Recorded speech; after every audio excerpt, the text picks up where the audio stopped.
아멘. 우리 하나님 말씀 창세기 25장 19절로 26절입니다. 성경 저 앞쪽에 창세기 25장 구약 성경 33면 또는 34면 29장 19절로 26절, 25장 19절로 26절까지 한 절씩 나누어 보겠습니다. 제가 먼저 25장 19절 말씀 읽습니다. 아브라함의 아들 이삭의 족보는 이러하니라. 아브라함이 이삭을 낳았고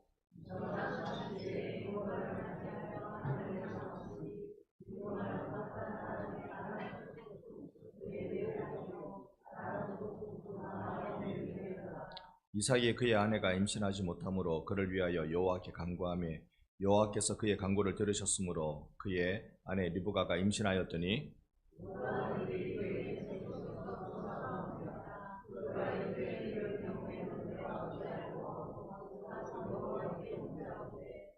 여호와께서 그에게 이르시되 두 국민이 내 태중에 있구나.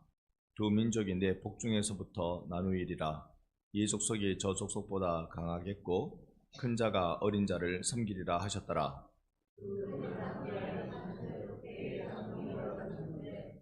먼저 나온 자는 붉고 전신이 털옷 같아서 이름을 에서라 하였고 후에 나온 아우는 손으로 발꿈치를 잡았으므로 그 이름을 야곱이라 하였으며 리브가가 그들을 낳을 때에 이삭이 60세였더라.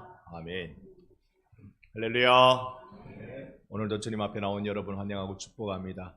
이 시간 내 주 예수께서 여러분에게 주신 말씀, 그 생명이 여러분의 마음에 전달되고 접속되어서 우리 안에 큰 울림과 감격과 뿐만 아니라 내 삶에 분명한 치유의 효력과 변화의 새삼을 이루어주는 큰 기적이 일어나기를 예수님 이름으로 간절히 소망합니다. 아멘. 여러분 라디오 틀어보셨습니까? 라디오를 틀어보면 요즘 라디오는 전자식이라서 쉽게 그렇게 되는지 몰라도 옛날 라디오는 항상 지직 이거 있어야 됩니다. 그래서 뭔가 방송국하고 내 라디오가 이렇게 맞아야 명쾌한 소리가 들립니다. 뭐 하는 작업입니까? 주파수 맞추는 작업이에요. 주파수가 맞아야 그래야 방송이 들립니다. 이게 조금이라도 틀리면 일단 음성을, 노래를 그리고 그 뜻을 헤아리는 게 조금 어렵습니다. 그리고 제법 틀리면 그냥 잡음밖에 들리지 않습니다. 우리가 꿈을 꾸는 사람입니다. 사람마다 꿈이 없는 사람은 없어요. 그 꿈이 어떤 꿈인지 종류가 좀 다를 뿐이지 사람마다 다 소망을 가지고 있는 꿈이 있습니다. 여러분에게는 어떤 꿈이 있습니까? 오늘 여러분에게도 내 주 예수님께서 주신 꿈이 있기를 바라는데요. 그런데 이 꿈이 실현되려면, 아니 최소한 이 꿈이 나를 건강하게 이끌어가게 하려면 한 가지가 필요합니다. 그게 뭐냐면 내가 이 꿈을 가지고 있는 내가 하나님과 접속이 돼야 됩니다. 하나님과 접속되지 않은 채 이 꿈을 가지고 있으면 이 꿈이 오히려 나를 해치는 일이 일어나는 겁니다. 그 대표적인 사람이 누구냐면 우리가 오늘 본 야곱이라는 인물입니다. 야곱을 살펴보기 위해서는 그 부모네를 좀 살펴봐야 돼요. 우리가 19절부터 읽었습니다만 아브라함의 아들 이삭부터 이야기가 시작됩니다. 워낙 아브라함이 늦게 낳은 아들이라 이삭 애지중지 했을 거예요. 100살에 낳은 아들이니까요. 오죽했겠습니까? 이 아들도 이제 자라서 장가를 갑니다. 여러분 이삭이 장가갈 때 그의 나이가 몇 살이겠습니까? 40이었습니다. 고대 사회에서도 굉장히 늦게 결혼한 편입니다. 여러분 40에 결혼한 이유를 뭐라고 짐작하시겠어요? 1번 집이 없어서, 2번 직장 구하기 어려워서, 3번 나 같은 사람 돌아보는 여자가 없어서.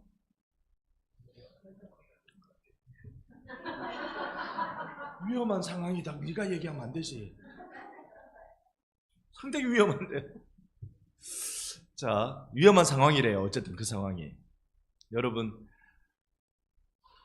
나이 40에 결혼한 이유를 성경에서 찾으면요, 이삭이 장가갈 때 바로 전장에 무슨 일이 일어났냐면 이삭이 장가가기 바로 전에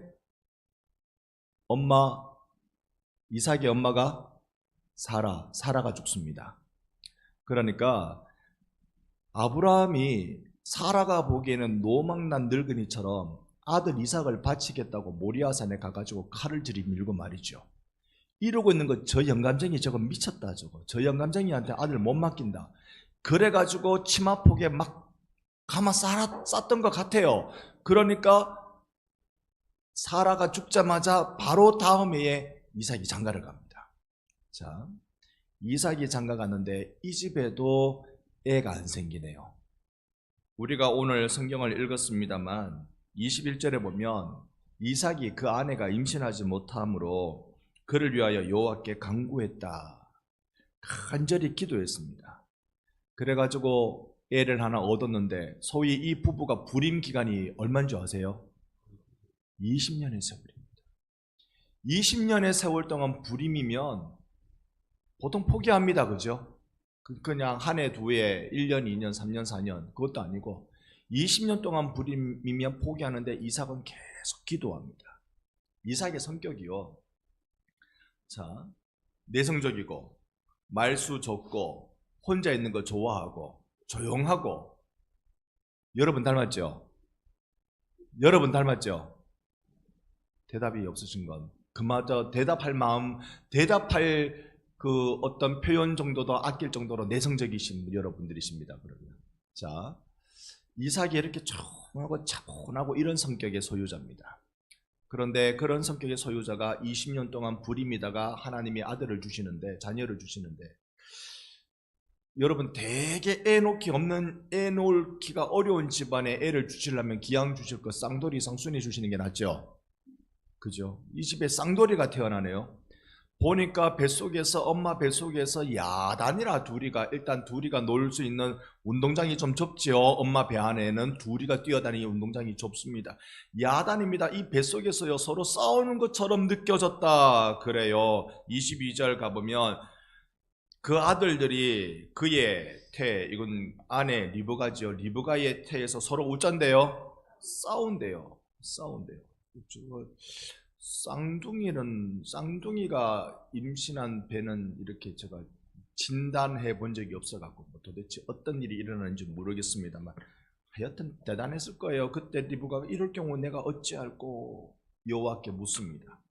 그랬더니 하나님이 23절에 두 국민이 너 뱃속에 있어. 두 나라가 너의 뱃속에서부터 쫙 나누어질 거야. 여러분 놀라운 축복이죠. 내가 애를 낳는데 이 애가 나라를 세운대요. 대단합니까? 안 대단합니까? 이 애가 나라를 세우는데 세상에 두 아이가 각각 저거 나라를 세우겠대. 이야, 이 정도쯤 되면 정말 놀라운 축복을 내가 내 뱃속에 놓고 있구나. 이걸 발견하게 됩니다. 자, 여기에 태어날 때 쌍둥이가 태어나면 이게 1등은 온갖 것 다 갖고요. 2등은 모든 것을 못 갖습니다. 이게 고대 사회의 첫째, 장자의 특권과 차자, 막내의 서러움입니다. 그러니까 그거를 뱃속에서 알 리야 없겠지만은 먼저 나오려고 싸움박질을 좀 한 것 같아요. 먼저 에서가, 그 형 에서가, 털이 푹푹실한 에서가 내가 나간다 하고 나갈 때 뒤에 야곱이 택도 없는 소리 하지 마라 하고 발목 잡아 당겼다는 거 아닙니까? 발목 잡아 당겼는데 에서가 힘이 세니까 뛰쳐나갔죠. 자, 오늘날로 보면 쌍둥이면 자연분만이 많겠습니까? 아니면 그걸 뭐라고 합니까? 너무 끔찍한 말씀이시다. 좀 다른 말로 뭐 어쨌든 자연분만 말고 인공분만이라고 할까요? 뭐라고 할까요? 그래가지고 딱 태어나면 성경에 태어난 순서와 지금 태어나는 순서가 바뀌는 거 아십니까? 성경에 태어난 순서는요, 밑에 나가려고 엄마 품에서 나가려고 1등으로 준비한 놈이 1등으로 나옵니다. 1등으로 준비를 딱 해놨는데 엄마가 아파가 내가 힘주고는 못 놓겠다. 선생님 나 수술로 나을래요. 그러면 의사가 끄집어내는 순서가 1등이에요. 뭐 의사가 누구를 끄집어냅니까? 2등인 애를 주로 끄집어낸다네. 끄집어내기 순서가 그쯤 된다네. 2등인 놈을 끄집어내면 야곱이 그때 태어났으면 지금 태어났으면 지가 1등일 낀데 그때 태어나는 바람에 2등을 했다는 거 아닙니까? 자, 여기 이제 집안에 많은 문제가 생깁니다. 어떤 문제가 생기느냐면요. 아버지 이삭은 조용한 성격이라 그랬잖아요. 조용한 성격인 아버지는 활발한 아들을 좋아할까요? 조용한 아들을 좋아할까요?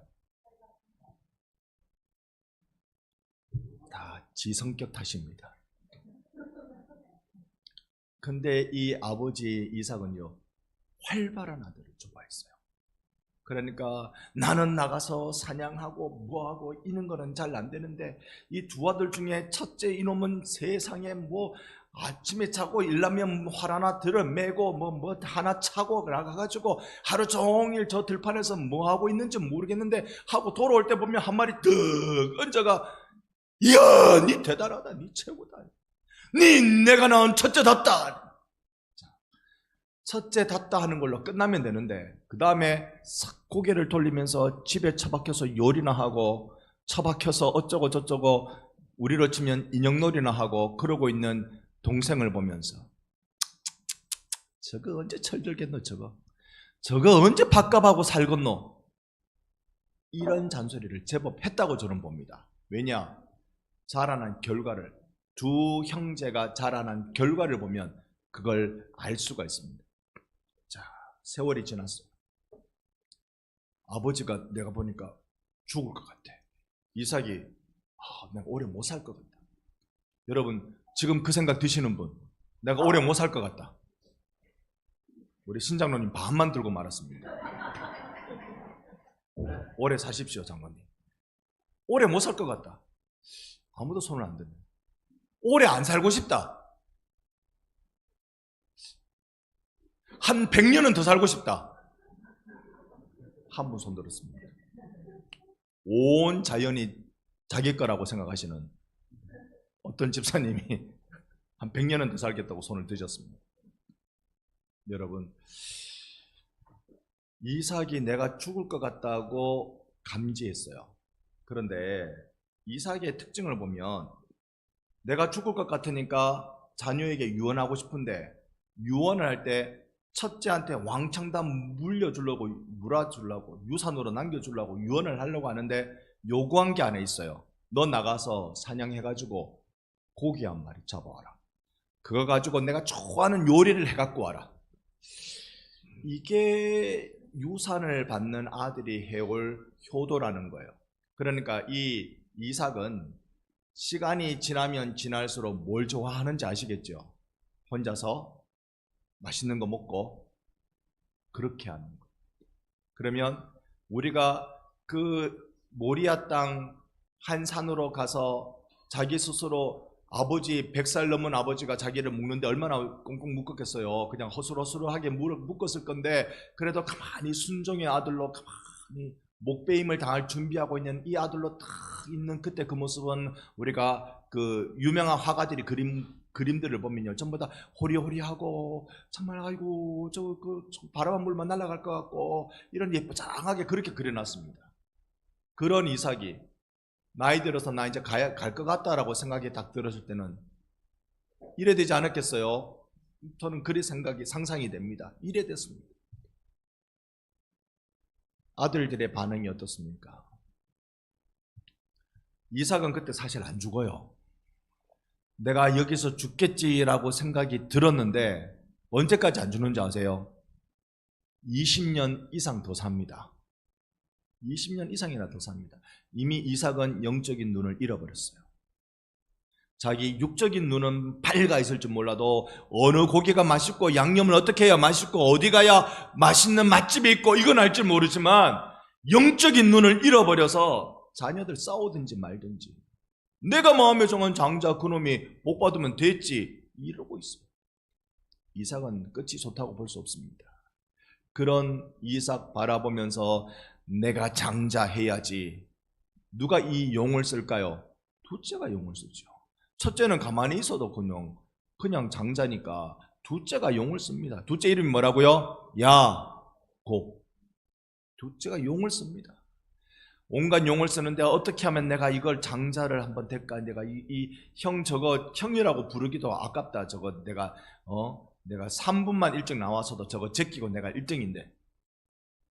그래가지고 장자의 타이틀을 따기 위해서 에서가 사냥하고 올 때 일부러 냄새 솔솔 피우는 팥죽을 끓이잖아요. 요거 냄새에 맡고 배가 꼬르륵 꼬르륵 할 때 동생아 그거 내 한 그릇 또! 그럴 때 속으로는 뭐라 했노? 동생이라 했나? 3분 늦는 동생도 동생이가 이랬겠지만 그래 이거 한 그릇 줄게. 대신에 우리 거래하자. 뭐 해주면 되는데? 장자의 명분을 내한테 팔아라. 이 팥죽 한 그릇에 명분이라는 거 그거 팔아라. 에이 명분밖에 안 되는 거 니 다 해뿌라. 그리고 팥죽 한 그릇으로 장자의 명분을 빼앗습니다. 이렇게 빼앗으면 되는 줄 알았어. 그거 되는 일입니까? 그래가 되는 일이 아닙니다. 나중에 아버지가 이거 확 내가 장자 첫째 아이 축복을 내가 확 해줘야 되겠으니까 이미 그때 이삭은 눈이 어두웠다 그래요. 해야 되니까 네 가서 고기 잡아와라. 이 이야기를 누가 듣냐면 엄마 리브가가 들어요. 엄마 리브가는요 여장부이겠습니까? 새색시겠습니까? 우리가 상상하기 나름인데 성경을 읽으면서 상상하는 건 참 좋은 일이에요. 건강한 일이에요. 이렇게 상상할 때 리브가는요 자기 본가에 처녀로 있을 때 우리 집 친척, 우리하고 친척되는 누가 저기 가나안 땅에 들어가서 부자가 됐는데 그 집에 아들이 장가를 가야 되는데 우리 집에 와가지고 리브가 네가 신부가 되라 한다. 니 어쩔래? 신랑 얼굴 봤습니까? 못 봤습니까? 신랑의 아버지 얼굴은 봤습니까? 아무것도 모릅니다. 그냥 여기 기념 선물 보따리 들고 온 그 종의 이야기만 듣고 리브가는 어쩝니까? 내 시집 갈게요. 내 갈게요. 이 정도면 대장부급 아닙니까? 내 갈게요. 내 인생 내가 한번 개척해 볼랍니다. 새로운 인생, 새로운 시간, 새로운 사람들과 함께 내 한번 살아볼랍니다. 이게 리브가의 마음이었어요. 그래가 시집을 딱 갔죠. 그래가지고 낳은 아들이 자기 눈에는 리브가 눈에는 첫째보다 둘째가 예뻐. 둘째는 아기자기하게 진짜 인형놀이하고 어느 옷이 예쁘냐 하고 살 것 같은 그런 야곱이었어요. 이 엄마는 터프 가이는 아니고 터프 레이디라고 할까요? 이 엄마는 이런 거니까 예쁜 아들이 이쁜 거야. 서로 좋아하는 게 달랐습니다. 좋아하는 아들이 달랐어요. 우린 이걸 뭐라고 그래요? 얘보다 얘를 더 좋아하는 걸 뭐라고 부릅니까? 편애라고 부릅니다. 우리 집안에 제일 조심해야 될 것 중에 하나가요, 자녀들에 대한 편애입니다. 여러분 속으로 더 좋은 애와 덜 좋은 애가 있죠? 아닙니까? 자, 다시 한번. 하나님이 나한테 둘 이상의 자녀를 주셨다. 둘 이상의 자녀를 주셨다. 둘도 포함. 자, 이 손 드신 분 중에 나는 이 자녀들 중에 무조건 공평하게 하나도 차이 없이 큰 놈이든 작은 놈이든 내 눈에 드는 놈이든 안 드는 놈이든 똑같이 대하고 산다라고 하시는 분만 손 내려보세요. 다 내려보는. 다 내려. 여러분, 편애가요, 내가 이 녀석이 좀 더 낫다 오냐 저 녀석은 왠지 밉상이다. 저거 옛날에 나한테 눈 흘길 때 내가 알아봤다. 그래갖고 편애하는 순간 얘들은 내가 사랑하는 놈이든 미워하는 놈이든 잘못 자랍니다. 큰일 나게 자랍니다. 우리는 이미 다 키워버려가지고 그건 몰랐잖아요. 다 키워버려가지고 몰랐으면 이제 우리는 뭐 하면 된다고요? 손자 손녀한테 다 공평하게 막 사랑해줘 보면 되는 거예요. 막 사랑해주면 되는 거예요. 자, 이래가지고 자녀들이 잘못 어긋나게 자라서 아버지가 축복해 줄라 할 때 동생 야곱이 형인 척 해가지고, 아버지 눈이 어두우니까 형인 척 해가지고 축복을 대신 받고, 이 사실을 형인 에서가 알고 난 뒤에 뭐라고 얘기합니까? 아버지 죽을 때 다 돼가는데, 아버지 고갈 때 다 돼가는데 아버지 죽기만 죽어봐라. 내가 저 동생 저거 내가 확 죽이 뿔기다. 내 사냥 가서 여러 죽여봤다 내가. 동생 저거 가만 안 놔둔다. 이 이야기를 또 어머니 리브가가 들었어. 큰일 났다. 이거 자식 다 버리겠다. 이거. 야곱 네 외가로 좀 도망가라. 외가로 도망가라. 여러분 눈꺼풀이 무거워져서 한 말씀 드리겠습니다. 부부싸움하면 가족들이 전부 다 어디로 갑니까? 다 따로따로 갑니다. 부부싸움하면 다 따로따로 갑니다. 일단 아내는 친정 갑니다. 남편은 처가 갑니다. 애들은 외가 갑니다. 그거가 제일 좋거든. 자, 외가로 보내놓습니다. 잠시 잠깐 며칠만 이러면 괜찮을 줄 알고 보냈어요. 그런데 며칠은 그냥 이게 20년입니다. 이게 20년의 세월. 내가 편애하는 순간 가정에요, 불화가 생길 기회를 만들어줘요. 그러니까 여러분, 어떤 자식이 더 좋아 보이고 어떤 자식이 더 모해 보여도 여러분 똑같이 사랑하시길 바랍니다. 아멘이 안 나온다. 큰일 났다. 큰일 났다. 똑같이 사랑해요. 똑같이. 에이 목사님 그런 게 어디 있습니까? 좋은 놈, 좋은 놈, 싫은 놈, 싫은 놈. 내 새끼가 싫은 새끼가 어디 있어요? 그게 어디 있어요? 다 귀한 내 새끼지.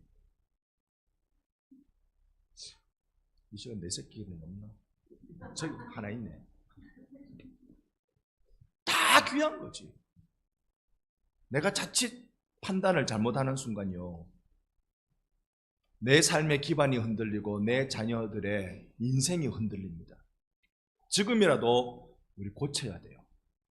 똑같이 사랑해 주려고 해야 돼요. 그래도 제가 드리는 말씀에 공감이 안 가시거든요. 똑같이 해주는 척이라도 하세요.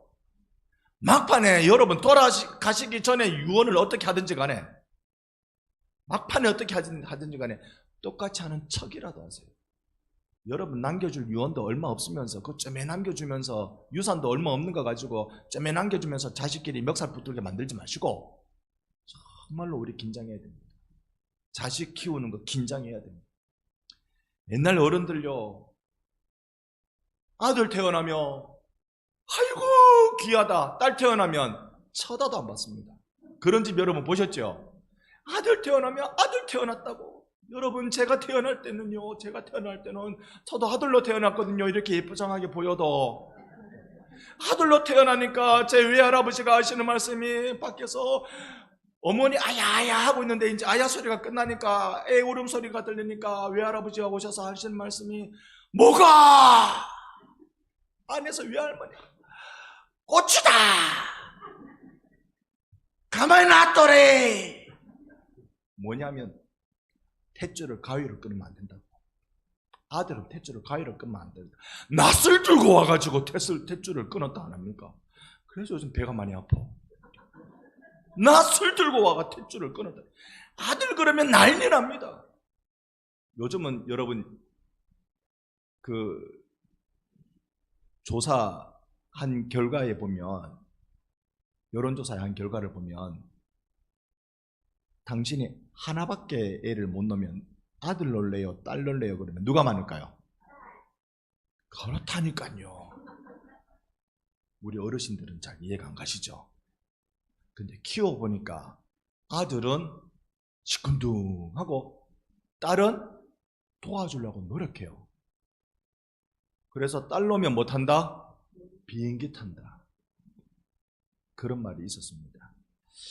아들이건 딸이건 그거 편애하는 것으로 가정에 불화가 있을 바에 똑같이 대해주세요. 정 공감이 안 되면 막판에 여러분 유언은 따로 하시더라도, 제일 여러분 이 유산 관리 못하는 분이 누군지 아세요? 자기 살아생전에 유산을 자녀들한테 물려주는 사람. 유산 관리 제일 못하는 사람이에요. 유언을 해놔놓고 돌아가시면 될 거 아닙니까? 유언을 해놔놓고 그러면 그 유언한 뜻대로 가요. 뜻대로 가요. 그러니까 살아생전에 아이고 우리 집 큰아들하고 딱 넘겨주는 순간 둘째, 셋째는 여러분 나 몰라라 합니다. 절대로 그런 거 하지 마시고요. 가지고 있다. 내가 유산을 들고 있어야 자녀들이 나한테 용돈 주는 거 압니까? 내가 들고 있어야, 안 주고 가만히 놔두고 애달게 해놔야 내한테 용돈 주지. 제가 좀 얘기를 많이 드렸습니다만 야곱이 그렇게 가슴에 한 맺히게 살았어요. 자기는 하나님이 주신 꿈이 있어요. 1등.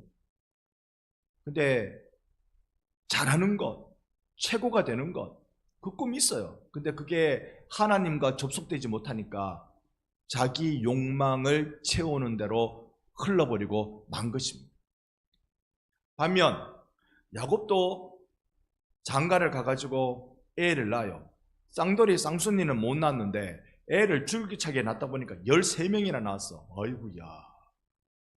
한평생에 13명의 애를 낳았는데 딸이 딱 하나 다말, 나머지는 전부 다 아들로 다 낳아버렸어. 그 중에 장자는 루벤. 근데 성경에 루벤은 장자이지만 성정이 불 끓는 놈이라서 안 돼 했어요. 이게 그의 욕망이 불 끓는단 말입니다. 야곱에게 아내가 4명이거든요. 라헬과 레아는 정실 부인급이에요. 그 다음에 빌하와 실바는 이 부인네들의 몸종이었는데 아내가 돼버렸어요. 여기에 르우벤은 몸종과 이상한 거시기를 했다는 거 아닙니까? 그러니까 하나님이 르우벤을 장자가 안 돼. 그 장자의 권세를 누구에게 주느냐 하면 저기 남자 서열로, 아들 서열로 저기 끝에서 두 번째 누굽니까? 요셉입니다. 요셉한테 장자의 명분이 성경에 흘러가도록 해놨어요. 요셉을 봅시다. 요셉도 사라 생전에 야곱 못지않게 고생했습니다. 야곱은요, 자랄 때 편애받고 자랐잖아요. 편애받고 자라면 자식을 편애합니다. 희한하죠? 아버지 닮습니다. 어머니 닮습니다. 희한하게 내가 받아온 그대로 내 자식한테 해줘요. 그러니까 그걸 우리가 긴장하고 끊을 건 끊고 세울 건 세워야 돼요. 그래가지고 야곱이 요셉만 이뻐해줘. 성경에 보면요, 요셉만 채색 옷을 입혔다 그래요. 채색 옷이라는 말이 우리로 치면 비단 옷. 당시에 이 주석을 보면 귀족들이 입던 옷을 입혔어요. 그 야곱의 집이 그래도 귀족집은 아니거든. 잘 산다 하더라도. 아들 하나만, 요셉만 채색 옷을 입으면, 우리가 100년 전으로 돌아가면 아들 하나만 비단 옷 입히고 나머지 11아들은 뭘 입혔을까요? 흰색, 까만색 나오는 옷, 무명옷, 그거 입힌 거예요. 그러니까 비단 옷 입고 오는 이 끝에서 두 번째 동생놈이 딱 나타나면 형들이 아이고 우리 아버지가 사랑에 맞이하지 않는 이 귀한 동생님 오셨습니까? 이러겠습니까? 야 이놈아 일로 와봐라. 엎드려 버쳐. 이게 어디? 아버지 안 볼 때는 꼼짝하지 마. 확. 나중에는요, 이 요셉을 형들이 인신매매단에게 팔아버립니다. 그러니까 요셉 입장에서는 아버지한테 편애를 해달라 했습니까? 내가 뭘 필요하다고 했는데 아버지가 갑자기 해줬습니까? 아버지가 막 그냥 해주는 것밖에 없어요. 지금으로 치면은 아들한테 운전면허증 따자마자 제너시스 사줬보고 뭐 이런 거예요. 그러니까 요셉이 뭐 잘못한 건 없어. 그런데 아버지의 편애로 형들의 미움을 듬뿍 받아서 죽을 고생합니다. 우여곡절 끝에 죽을 고비 넘기고 감옥에도 들어가 보고 이런 고비를 끝내고 하나님이 요셉을 역사 가운데 들어 쓰실 때 요셉의 신앙 고백이 뭔지 아셔요? 성경 같이 펴볼까요? 창세기 45장 7절, 구약 71면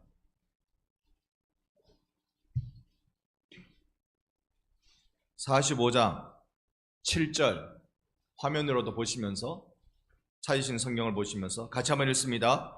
하나님이 큰 구원으로 당신들의 생명을 보존하고 당신들의 후손을 세상에 두시려고 나를 당신들보다 먼저 보내셨나니.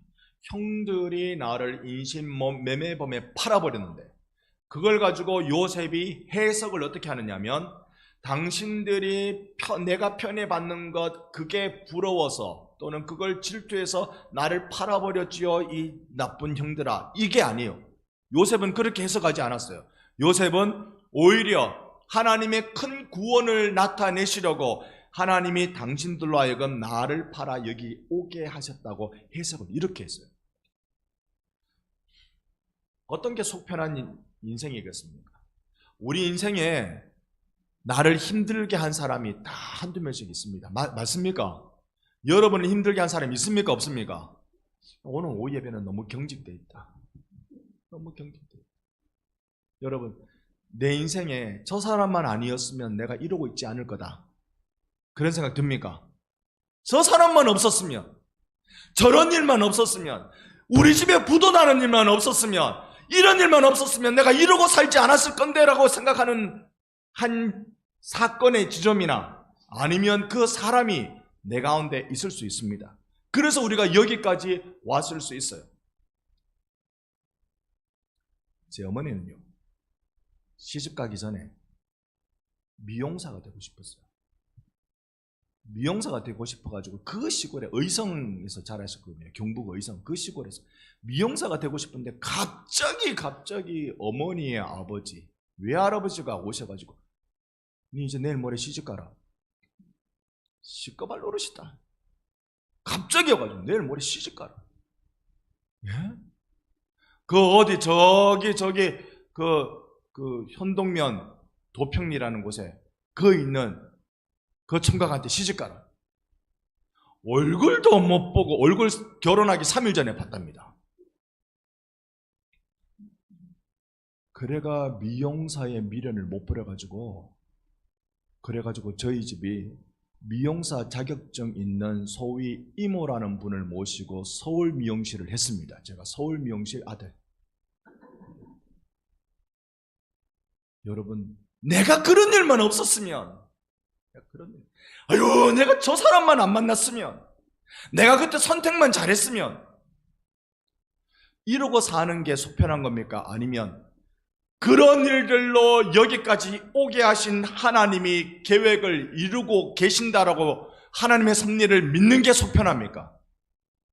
못 잘랍니까? 여러분, 아무리 여기서 무슨 생각하고 해도요, 그 이전 지점으로는 우리 못 돌아갑니다. 늘 말씀드립니다. 부부끼리 누가 물으면 다시 태어나도 이 사람과 결혼하겠습니까? 라고 물으면 대답 뭐 하라고요?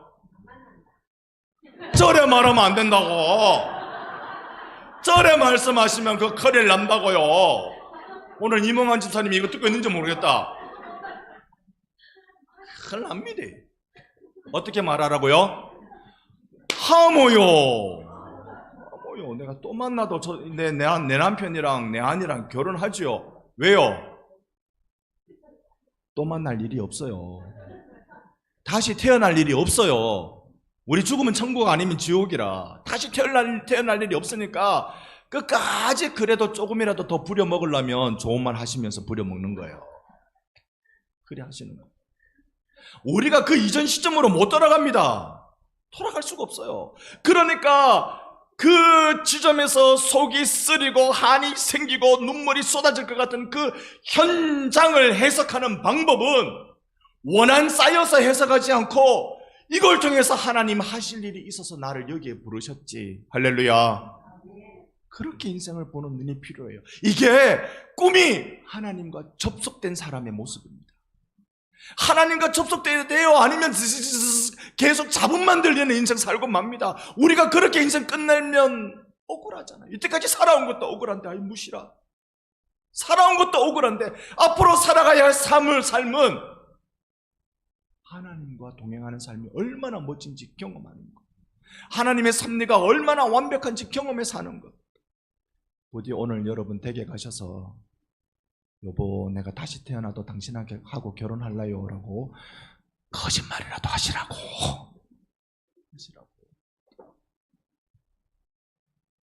오늘 수많은 사람들이요 마음에 꿈은 있어요. 꿈을 가지고 있어요. 그런데 그 꿈이 하나님하고 접속하지 못하니까 평생 고생합니다. 마음에 행복이 없어요. 우리가 가지고 있는 꿈이 하나님하고 접속되면 어떠한 힘겨운 상황이 지나온다 할지라도 그것이 눈물 골짜기를 지나는 일이 된다 할지라도 뒤를 돌아보는 순간 많은 셈의 역사가 일어나게 되는 줄 믿습니다. 이 일이 여러분 인생 되시기를 예수님 이름으로 축원합니다. 아멘.